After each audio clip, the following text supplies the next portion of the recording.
Like when I did Alain de Botton, I took Adderall, because I was so scared. What did that do for you? Focus. Well, it's supposed to focus you, isn't it? I've got ADHD. I don't like the term, really. I think I'm just alive in 2026. I think that is ADHD. Yeah, I know what you mean. So occasionally, if I have to focus on something, like do my taxes or something, I take Adderall.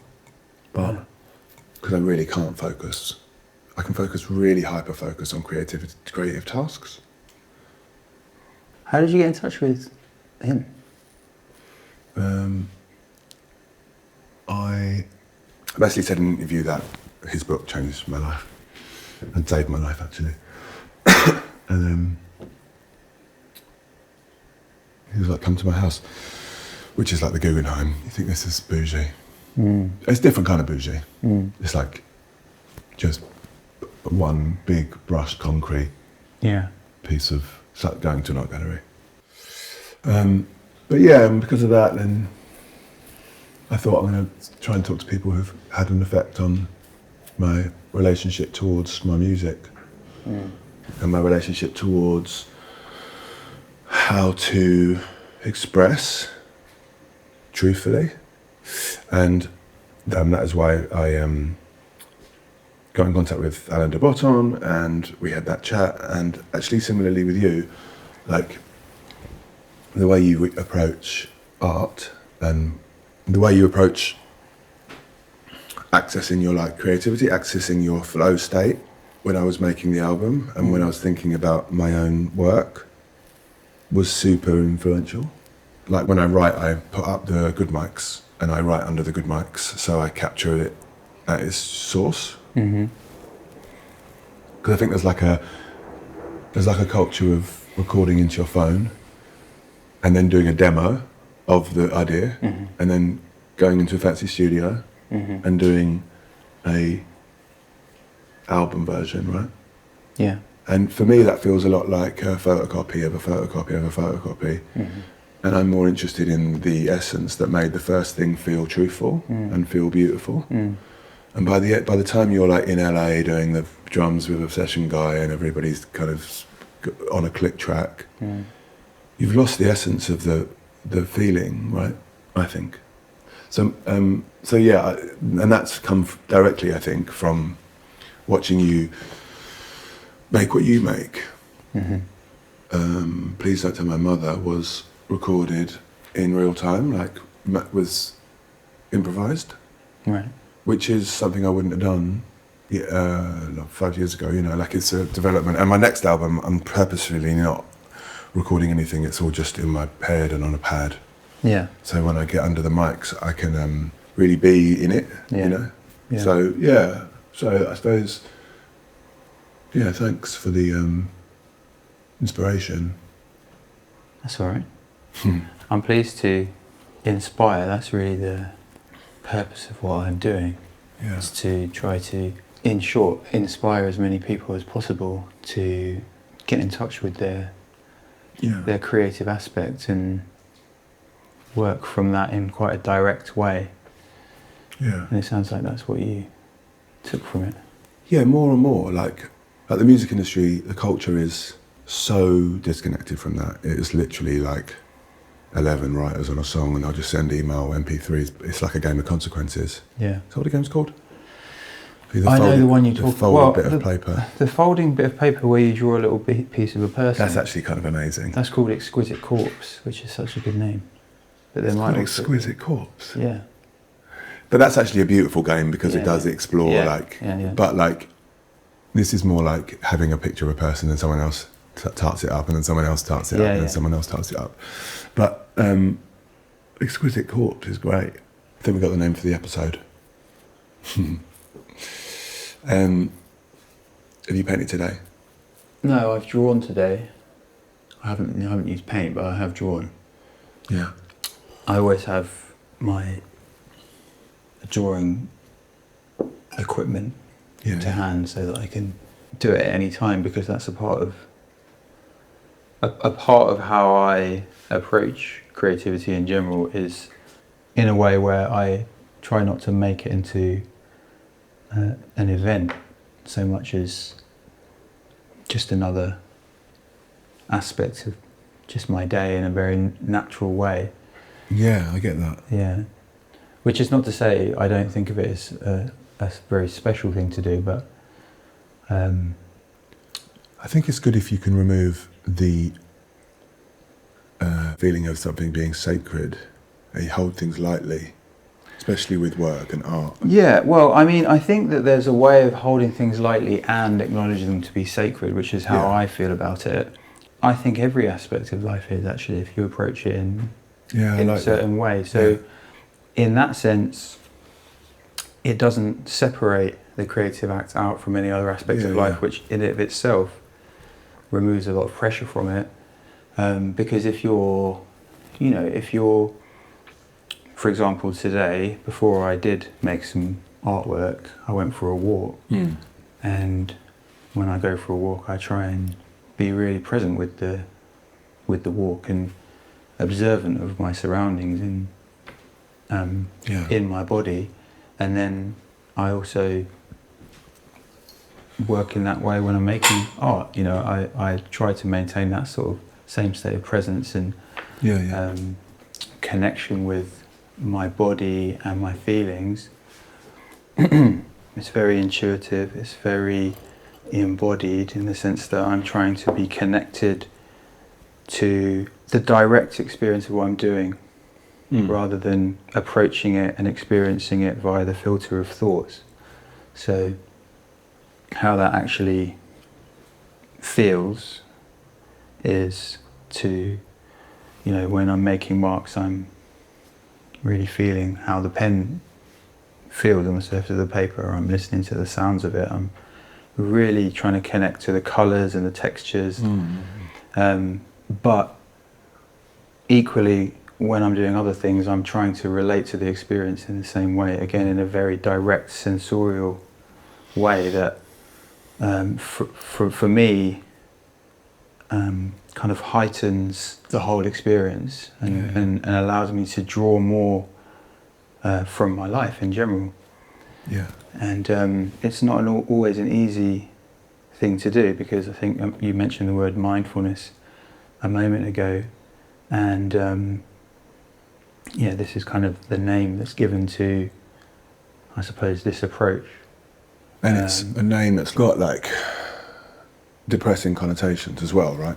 It's like, it can do. Yeah, it's like, it has this kind of whole like proper capitalistic kind of industry built around that word.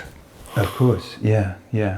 Which it always is the case with things that are like beautiful, and they always get co-opted and made into industry, I suppose. They do. I definitely get that from what you do, that there is this kind of fluidity. I showed your stuff to my friend recently, and she said, I can see why you love it. It looks like music. Like it looks like score. Like and it made me think, like, I wish that there was a different kind of way of writing. I don't read music, but like, I wish there was this kind of way of writing music in that way that would be a language. Well, you could do that. You could. I'm doing a project right now with a singer whereby we're doing exactly that. Yeah, I feel like you could pitch with your kind of... That's what we're doing. Yeah, so that writing that you would have seen me do is called asemic writing. Oh yeah. Yeah, and I've been doing it for a long time without knowing that there's a name for it, but it's I've been doing it for years, but I recently met with a friend who's a singer, and she was showing me some medieval sheet music that she's singing at the moment. And I noticed how similar the way that they used to write notation at that point in time looked so similar to the asemic writing. So they're not miles away from music notes. Your little trees and I call them trees, but I don't know what they are. But it's really interesting. Yeah, there's definitely a big influence of of music and musicality in my style, for sure. Yeah, I can pick that up for sure. Well, I saw the sheet music because she'd brought some photocopies, and I said, I I had my notebook with me, and I said, "Do you think that this looks like this?" And I showed her some of the Asemic writing that I was talking about, and she said, "Oh yeah." And I said, "Do you think you could sing a line of the Asemic writing?" And she did. It was beautiful. So we're putting together a little. Put a record out. Well, I don't know about a record, but we like to do it as some kind of performance where, you know, I'd do the Asemic writing live and she sings it, and then maybe vice versa. I'd sort of transcribe her singing into. That's cool. Yeah. That could be really cool. Yeah. So that's an example. Can you imagine how much dudes on the internet are going to hate that? Maybe. That's another thing I love. I can't tell you how much I love your your series of dealing with negative criticism. Oh right, yeah. What do you like about it? I like that you find truth in. There's a meaning underneath that they didn't realise was there. So when someone goes, "My 5-year-old could have done this," it's just beautiful, because in me I'm like, say the thing. You say the thing and you're like, yeah, your 5-year-old could have done this, but you couldn't. Yeah. You're not letting yourself be vulnerable enough to do this, you know? Which is, I think, interesting around like some of the topics I've talked about before around like masculinity and stuff, and how much less men are willing to engage with the fluidity of like the flow state, and like the sort of like access to that child, that inner child thing, which is how I know that my good stuff comes from there. Yeah. And I know that like your good stuff comes from there. I know that like Jimi Hendrix's good stuff came from there. Because women have a natural access to that stuff, I think. Or at least they haven't been conditioned to push it away.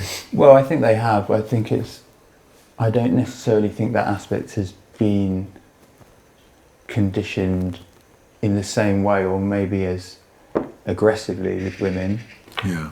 I do think that it is something, the suppression of that aspect of ourselves is something that basically affects everyone who's within this kind of culture. But I do certainly agree with you and observe from my experience that men seem to be far more kind of stunted in that regard. Yeah.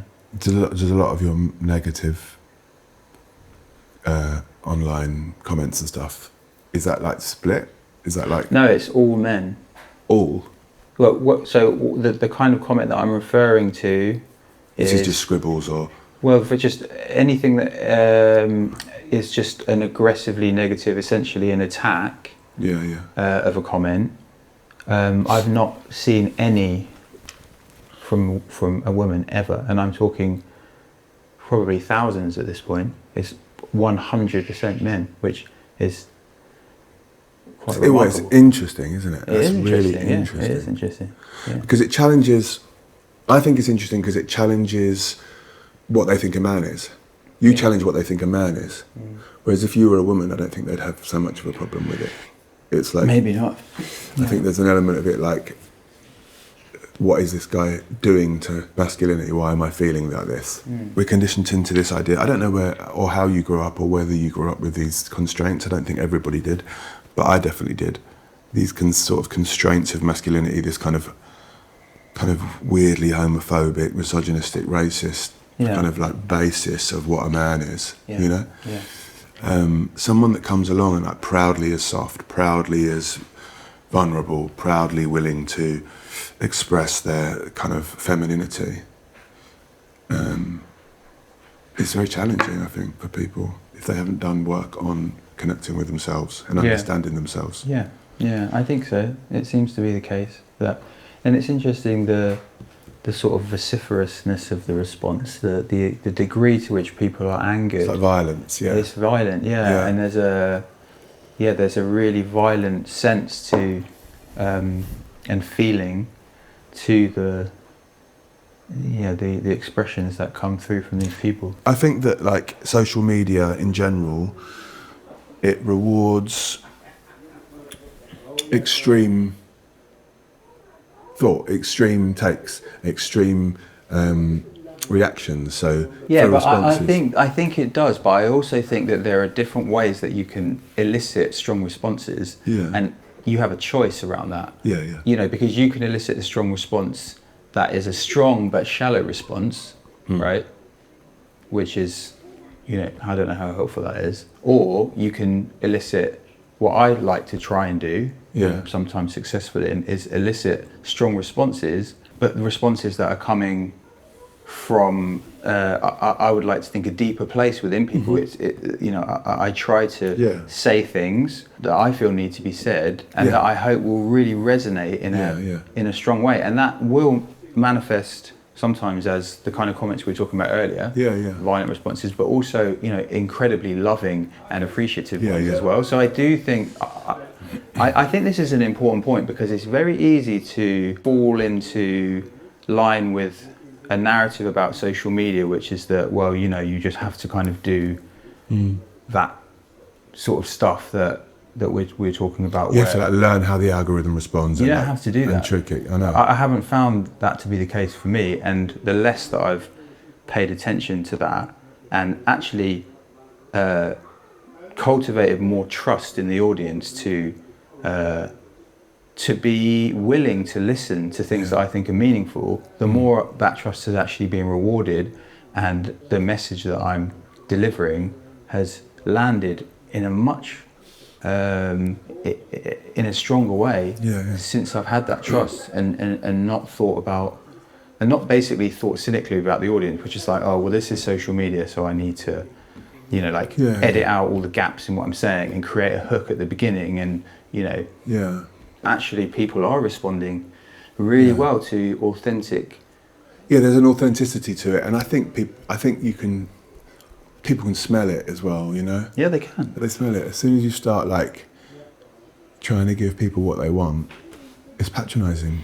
I feel patronised when I see someone, when I see like I'm scrolling, like I see a band, and they sound like Sonic Youth, and then they've put their own caption on the video, and it says, I can't believe these guys think they're Sonic Youth. Like, they've insulted themselves in the thing. Yeah, there's a kind of a gimmick there There's like a thing that people to hear, and it's like makes people feel things, and so they respond with either fire emojis, or they respond with like, you're the fucking worst. It's like extreme responses, and they know that will hit an algorithm which will push them into a new area of the internet or whatever. Yeah. I don't get that from what you're doing. What I think I'm saying is it's not it doesn't have to be a soulless hellscape cesspit. It's actually a beautiful way of communicating to lots of people all at once. Yeah, I think it really can be. That's how I try, and the more I approach it with that idea, the more I get out of it, and the less draining I find it, and actually the more fulfilling the more fulfilling my experience is using it. I basically decided when I was going to make this record, it's like this record is like an authentic expression of where I am at the moment. Yeah. I'm not going to cheapen it by doing any. Not that I could if I wanted to, really. I couldn't do the "Hi guys, welcome to my channel" thing, but making a choice of like doing the bits that I like, talking to you, doing interesting conversations with people I respect, like having a aesthetic that feels true to me, and like, I don't mean my aesthetic, I mean the aesthetic of my kind of like world that I built around the album. You are a part of that as well. Yeah, I suppose I am. You're actually the centre of it. I did actually make choices around like, I don't know, like I made choices, aesthetic choices around myself actually when I made this album. As you should. I was like, this album's about a little boy from Lewisham, which is who I am, who I was more like, and I'm going to re-engage with that side of myself. I'm going to shave my head. Like I did make a choice of like wearing more Adidas tracksuit bottoms. Do you know what I mean? Like little things. So I suppose it's room for playing with it a bit, I suppose. Absolutely, yeah. You know? I think that's a really important thing to be doing, is playing. And like making a conscious decision to just get underneath the stuff that's built in like profit and capitalism and algorithmic, like you can't think about that shit. You can't think about it. That stuff will undermine you, and it will make you do things you don't want to do, and it will make you feel like embarrassed of yourself or something secretly. What I really like is that like these things bring up underneath everything, It's why I like those comments, those explanations of those comments. Is that there's so much underneath those comments. Yeah, that's what I'm trying to And like get to. art is meaningless. It says like art is meaningless now, and then you're kind of unpacking what that might mean for them, and what that means for you. Yeah. What it means for culture. Yeah. You know. Yeah. Yeah. I think if you are able to go beyond the content of what's being said, because one thing I reiterate often is that I never engage with the content of what's being said itself in these instances. When other people comment with who are actually saying interesting things in terms of content, I'll respond to that. Yeah.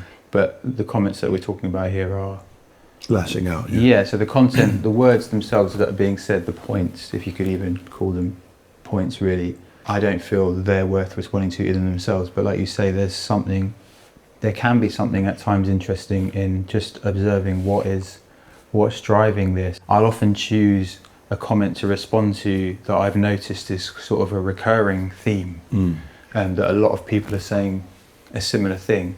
Yeah. You know, because I think, oh well, this we can learn something here about something that's going on more broadly in terms of how people are thinking and feeling, and so I think there can be something useful about that. Yeah, for sure.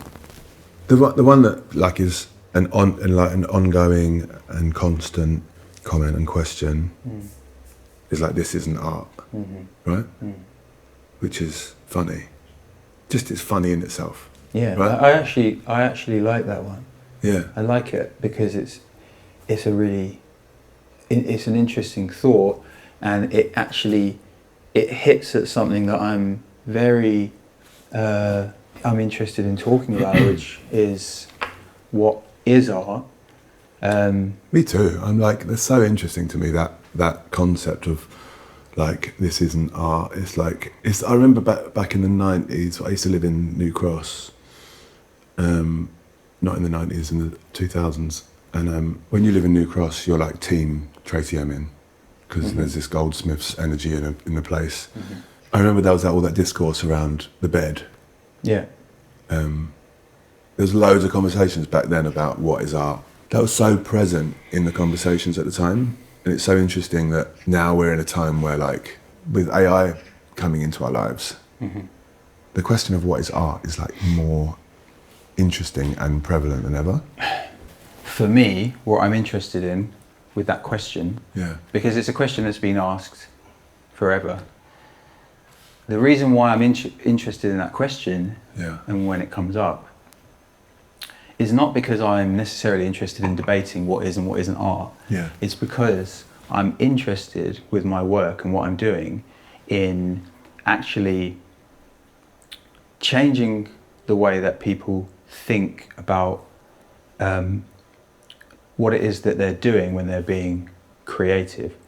So my thing is, can we move beyond the need for definition around basically everything, rather than be kind of siloed into these opinion groups around what, for example, art is or art isn't. So I'm not really interested in that as much as I'm interested in doing the philosophical questions it brings up, right? Well, the basic philosophical question that I'm contending with here is: do we need to know whether or not we're doing art in the first place? I don't. In terms of my, like, as an artist. No, of course. And actually, I think it's very, very helpful for people to not be considerate of whether or not they're doing art or doing music or doing whatever it is they're doing. Oftentimes the name itself and all of the attachments that a person has to that name create a whole load of fog and blockage around them. You're just doing projecting ideas onto things all the time.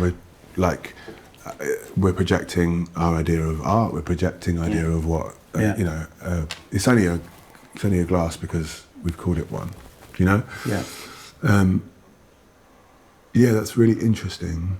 So when I'm making my work, I think of it as art, right? And that makes it art. Well, I don't care.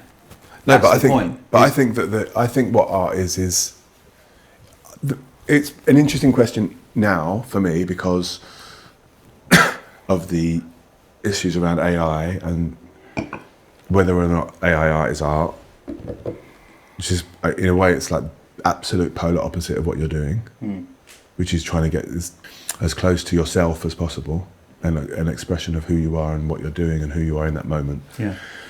And yeah, AI art is interesting to me because no, I don't think it's art. So why is it interesting? The conversation around it is interesting. It isn't interesting. I don't think we need to talk about it at all. See, this is my question to you is, you said AI art is not interesting. Yeah. The conversation around it is interesting. Yeah. Why? Why? Because what's interesting about that conversation? Well, because culturally it is part of what's happening to my life and as a musician and like your life as an artist. The conversation we were already having is what is art, and then this thing comes along, which is an extreme example of technical mastery of nothing, right?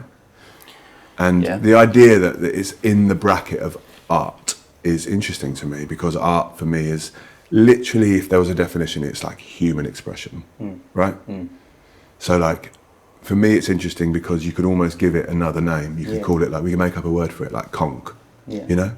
And like, okay, that's conch. And art is what humans make, you know? Yeah. So it's interesting to me for that reason. Okay. Like, it's incredibly boring to me for every other reason. Yeah. You know? Yeah. But all this gatekeeping around what is art and what isn't art is ridiculous, right? But I'm gatekeeping around this conceptual idea of what is art because my definition of art is human expression. Because we're always influenced by our surrounding and what's going on and what's going on culturally, what's going on in the world. I don't really think you can create in a vacuum of, well, you probably can, but How could you ever be in a vacuum? Well, yeah, indeed. I'm recording my next record entirely on tape, no computers, entirely live. I'm going to do it with a string quartet and me, with either a guitar or piano, and those are my limitations, and I'm just going to do it like they did it, you know? Do it like they'd made Astral Weeks or 5 Leaves Left. 5 Leaves Left. So in a way, like, I wouldn't have made that record like I'm going to make it had this whole thing with us all becoming these little algorithm chasers. In some ways it's like quite a positive, anything that pushes you into a new way of thinking, a new way of connecting more deeply to your art or your craft and your sense of self is good, I think. Yeah. This is going to be onto tape, a bunch of old mics, a tape machine, and the band in a room, and see what happens. It all comes from that question: what is art? Because if someone tries to take away that, in answer to your question, like, I feel like it's being eroded a little bit with this idea of AI and the idea that there's thousands and thousands and thousands of AI songs being released every day. Yeah. And I like the idea that it means, because photorealism, AI can do that, but it can't do what you can do. It can't do what I can do. It can't make something that's rough around the edges and has humanity built through it. AI can't do Daniel Johnston, you know? It can do Sabrina Carpenter, probably. Yeah. Actually, no shade, I like Sabrina Carpenter's songs, but you know what I mean? Yeah. So my hope is it pushes artists towards accentuating their humanity in their work. They're going to keep the edges in, and they're going to try not to polish as much as they have been polishing for the last couple of decades. Yeah. You know? Yeah. Yeah, I can see that is happening already, I think, because I think so too, yeah. it's a basic human need there that art has always sought to satisfy, and that doesn't change, which is, as you say, human expression. And I definitely find that for myself, the appetite for genuine human expression seems to be heightened by the influx of its opposite. Yeah. Yeah, definitely. But you said something interesting about how the you perceive that the culture is being eroded in some way by this influence of AI and things like that. And I agree with that. I think it's true. but it just makes me think about something that I find important as an artist, which is that I think that to create new culture and to create interesting and original things, actually what the artist actually has to do is kind of summon up from the part of themselves which is unacculturated, yes, the part of themselves which is essential and unconditioned. It's from that place that all, you know, new and original and beautiful things actually come from. And the reason I mention that is because, you know, a big part of the message that I speak about is connected with this idea that the culture is influencing all of us in ways that we can identify and ways that we can't identify. Yeah. And so the safest way, I think, to first of all, be healthy in every possible sense, but also to create really good art is to tap into this aspect which exists outside of culture. And that aspect of who we are, I think, is going back to something we mentioned before, the inner child. Because if we look at how children create, right, the freedom with which children create, the reason why they're able to do that is because they don't have a cultural conception of what it is that they're doing. They just have a feeling of being alive, essentially. And so when you put some paper and crayons down in front of a child, they are completely uninhibited. There's no filter there. Like if you put it in front of an adult, people actually sort of recoil. Yeah, there's so much fear. There's fear. Whereas a child, why does the child not have fear? Because the child has no frame of reference. He just does the obvious thing, or she does the obvious thing, which is that, there's a mark making tool here and there's a surface here. Yeah, it's interesting. Let me just experience what that feels like. And they've never had mythology around, like Leonardo They don't da have Vinci, any they don't have any of that stuff. association. They don't know that they're doing art. And so that's kind of getting back again to what I was saying a moment ago, which is that can we just forget, or at least be able to consciously shelve for a moment the name of what we're doing and just do it, you know? And then actually the paradox and the beautiful thing about that is that when we are able to do that, I think, and from my experience, we see the thing more clearly and we're able to draw more out of it for ourselves, you know?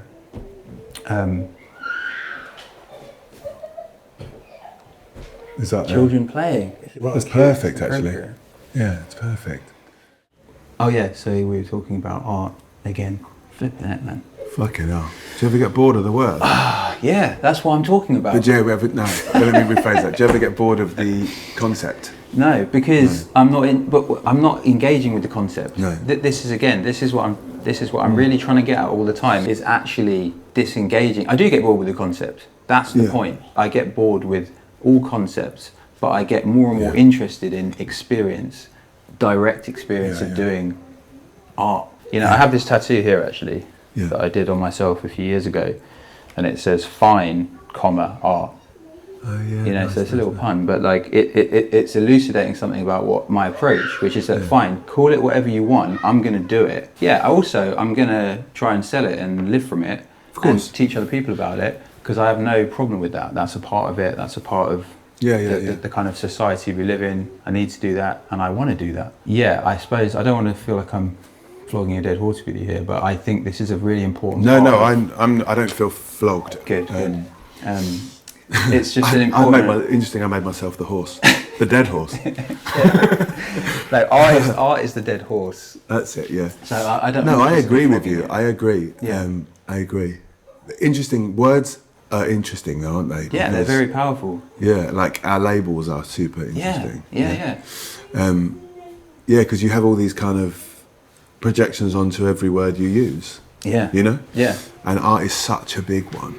Exactly. And it's so conceptual. Yeah, you're right. It's almost like let's lose the concept entirely and let's find what's beautiful about the experience of creation. Yeah, that's it. Yeah. Yeah. That's what I think is actually most helpful, which is what I'm interested in. Like how can we how can we be most helpful to ourselves Yeah. in becoming more Yeah. creative. Somebody else might be coming from a different angle, and so what I'm saying doesn't resonate in the same way, but the angle that I'm coming from is how can we be most helpful and supportive of ourselves and of one another in being more creative. Because the way I see it is that at this point in our kind of collective history and where we are as a species, what is primarily important is that more people start to connect with what is essentially their nature. Yes. Because if that doesn't happen, we're not gonna fare very well, I don't think. Yeah, I agree. It doesn't look like it. Doesn't feel that way, does it? So it reminds me of. So I had a mental health crisis about a year and a half ago, maybe, or 2 years ago, or something. Which is what bore the album. Birthed the album. This is what birthed the album. Yeah. And as I was recovering from that period, it was very dark. Yeah. And I ended up in a mental health hospital for a little while, and then I went to Vietnam for 4 months to live and kind of connect to myself in a different place, just out of the context of Southeast London, out of the context of Hastings, out of the context of the UK, like to remove context from my life in a way. And out there, I went to a monastery. Like I lived in a monastery with monks, and their whole day was based around connecting to themselves and their experience. Yeah. So they're either meditating, or they're doing kirtan, singing, or they're painting. They do these kind of ink paintings, beautiful ink paintings. And it's very crafted, and it's very, it's like calligraphy kind of vibes. Yeah. But there's something about the fluidity of the way that they're moving and connecting with nature, and the way that they're moving and they're connecting with, like the way they connected with me. They had no interest in my identity, almost, Yeah. They were like, they were like connecting with me. Yeah. And it was such an interesting experience of being connected with like that. Yeah. Because I've been through my whole life of people being like tall, white, man, musician, all these layers of meaning that mean fuck all, really. Yeah. And then to be met with such with so few projections was beautiful actually, and really healing for me. Yeah. And just watching them sweep and sweeping myself and watching them paint, or I don't know what you would call it actually. I'm sure there's a word for it. It's like Vietnamese calligraphy, I don't know. But I don't know what they were doing with those. Were they doing that calligraphy just for this experience of doing it, or I think they were just doing it for the experience of doing it. Yeah. It's extremely extreme. It's a very extreme version of doing no harm. But we are such a harmful species, Well, the way we behave generally at this point, we're doing a lot of harm, to ourselves and everyone else on the planet. That's to the planet, every other species, every. Yeah. But I don't personally feel as though that is our natural state. No, I don't. No, I don't. Even though we've shown that kind of behaviour. Yeah. But there is hundreds and thousands of years. But there is we're complex beings. Yeah, for sure. There is something around violence and around acting like an arsehole that is quite intoxicating, which is why you see a lot of young men, particularly young women too, going towards that. And interestingly, they were all men. Yeah. These monks. Yeah, yeah. And I'm so used to men needing to control and dominate, and to not let things be what they are. Yeah. Yeah. Which is what I think a lot of your comments are. Oh yeah. Trying to dominate, trying to control, trying to impose their idea of what you are onto you. Yeah.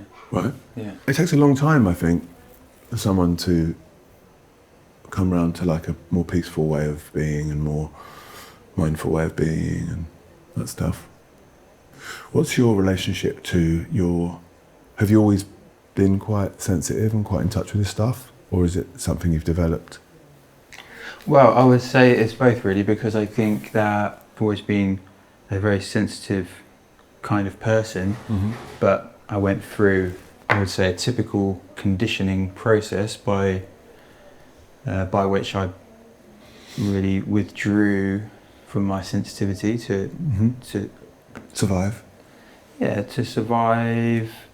There's a safety in doing what everyone else is doing, isn't there? Yeah.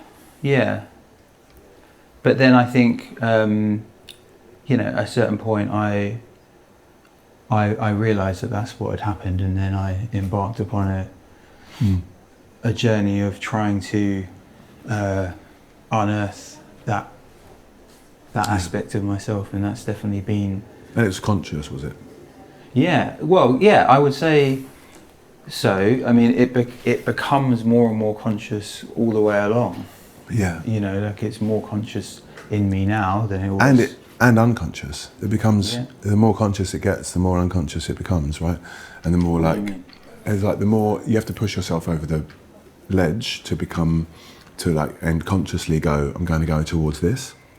But actually, what you're striving for is to live in quite a natural way. And so these practices of like being... Are you thinking about consciousness as in terms of conscious thought? Well, I suppose I'm thinking like my dog, Yeah. Foxy, big shout out to Foxy. I'm in a bit in awe of her because she doesn't have consciousness in the same way we do, but there's a purity that I'm trying to get to all the time that she has, which is living in quite an unconscious way, in a way that she is kind of going towards. It's instinctive, right? It's becoming instinctive. Yeah. There's something in the way that animals and children, like you say, they're not like consciously living, are they? Well, I think that they're consciously living. I think that they're not self-consciously living. I feel as though you're referring to self-consciousness, which is basically an attachment to the idea of self and an attachment to our conceptual understanding of reality, as opposed to being more grounded in this direct experience of just basic awareness. Yeah, I am meaning self-consciousness. Yeah. So when I talk about those monks and stuff, their consciousness was their goal, right? Well, I think from my understanding of what most monastic people are trying to attain is a state of being in full awareness, full realization of self, where I would like to be is in a state of, absolute awareness of every aspect of who I am, whether or not that's something that is attainable or I will attain, I don't know. But that seems to me to be a fruitful way to proceed, at least, is to try and be in as much awareness as I can of what's going on with me, how I'm feeling, what I'm thinking, the things I'm noticing, all of those sorts of things. It comes from a innate belief that humans are good. Right? But you have to experience that within yourself, because any belief is an inherently sort of unstable construct that can go either way depending on what you observe and what you experience. But I think that for me, the only way that I've come to really have a sense of what you're saying as being true, which is that human beings are basically good, is that I've had experience within myself where I feel as though I've identified that at the ground of my being, the essence of who I am, that's a good beingness. Which is because when I've found myself able to access that place within myself, I find it to be a very peaceful space, and a space from which I don't want to control and dominate, and a space from which actually it becomes the most logical course of action to be kind. And I think this is something that I would really like to kind of speak about in general, is that acting in a kind and empathetic way is actually the logical way to proceed if you're interested in being helpful to the world. Yeah. And I don't think that it's spoken in that way very often. No. Because oftentimes there's a lot of kind of like notions that come along with, because what I'm talking about will be perceived in terms of spirituality by a lot of people, and it is. But also I think, just like we've been saying with art and any term, it comes along with a lot of baggage. And I think one of the issues that exists with this term spirituality and the way that spiritual ideas are talked about is that they come with a lot of aspects that I think actually obfuscate the point. You know, things like being kind because it makes you a good person, like in an egotistical way, like convert people and you will go to heaven. And it doesn't have a lot of weight to it, that. But for me, what I find really helpful, and I don't know whether or not this is something that maybe is more helpful as a way for men to connect with it, because I think sometimes there's a tendency for men to, maybe not naturally, but at least in a conditioned way, focus on the logical way of processing things. Right? So I think that actually to behave in the ways that I'm speaking about, to behave basically kindly and in a loving way, is the logical way to create a better life for yourself, the people around you, and for everyone. The community, like the planet. Everything. It's just like you're going to have a better life if you are able to 100%. Get into a place where you can be kind more of the time, and first of all towards yourself, because that's where a lot of people get tripped up, because they're being kind to everybody else but they're treating themselves really poorly. Yeah, for me that was big. Like I think I was quite a loving, kind person outwardly, and then I had this voice that actually I didn't recognise as a voice. I thought it was just me.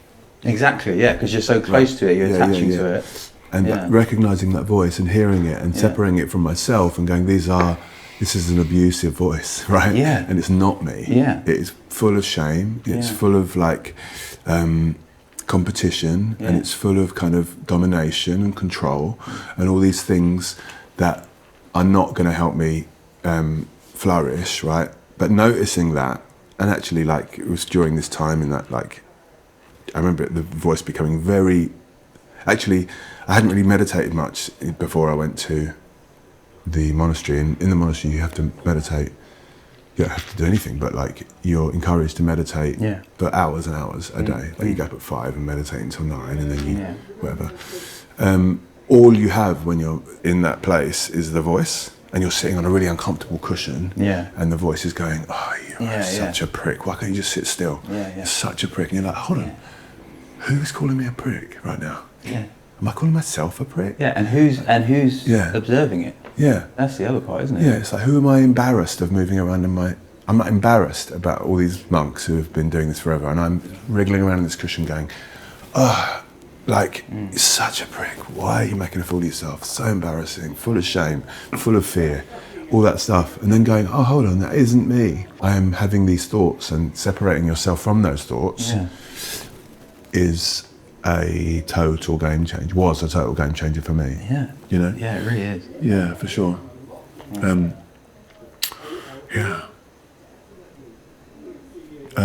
What's your relationship to meditation? Do you meditate? Yeah, I do. Although at this point, I don't have a regular practice of sitting meditation as I have done in the past for quite long periods of time. You strike me as someone who's sort of like you're like 20% meditating all the time. Well, that's what I'm trying to move towards, is really being in a meditative state in all areas of all the time, basically. Which is really just, a state of being real, like being present and